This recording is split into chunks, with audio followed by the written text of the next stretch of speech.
Hi, Terry here.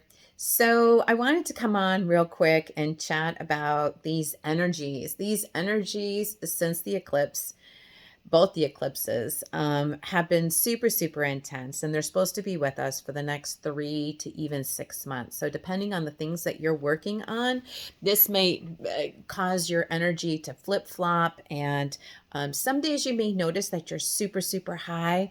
You are on cloud nine. Life is great. You're handling things. You're in this like most amazing place.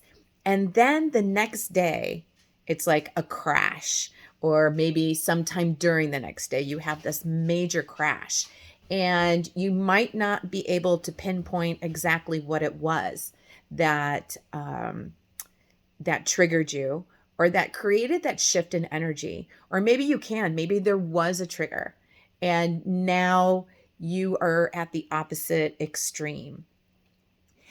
Being able to allow yourself to oscillate back and forth between these extremes is going to be part of your self care and part of how you reframe and how you handle yourself with grace.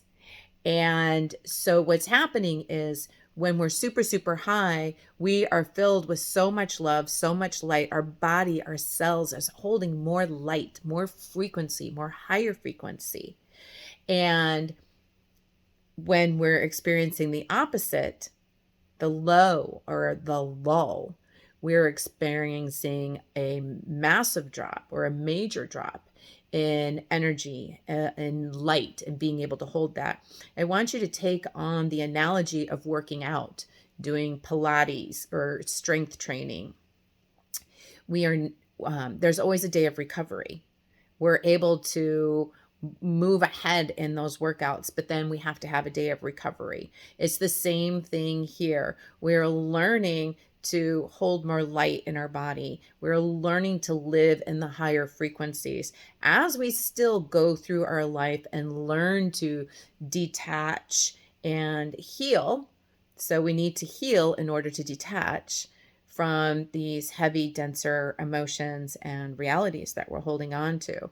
So, something that's really helped me is calling on the angel of grace to come in and assist me during those lulls, during those times where my energy is super low, during those times where I can't figure out what happened.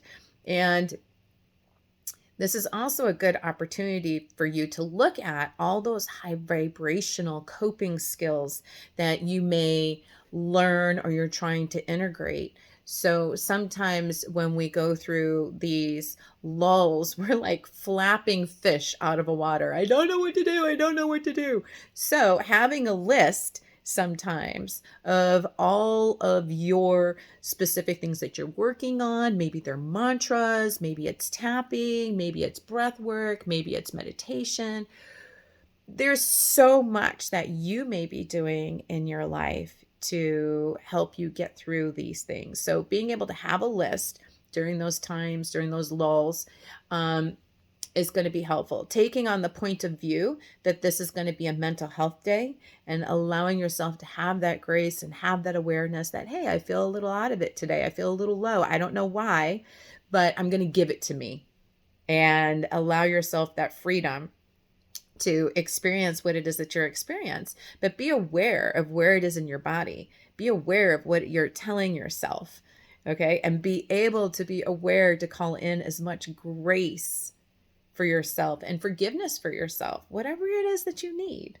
Being able to do that is going to be able to help you shift and stay in those higher frequencies. We're all learning. We're all here learning together. So you got this.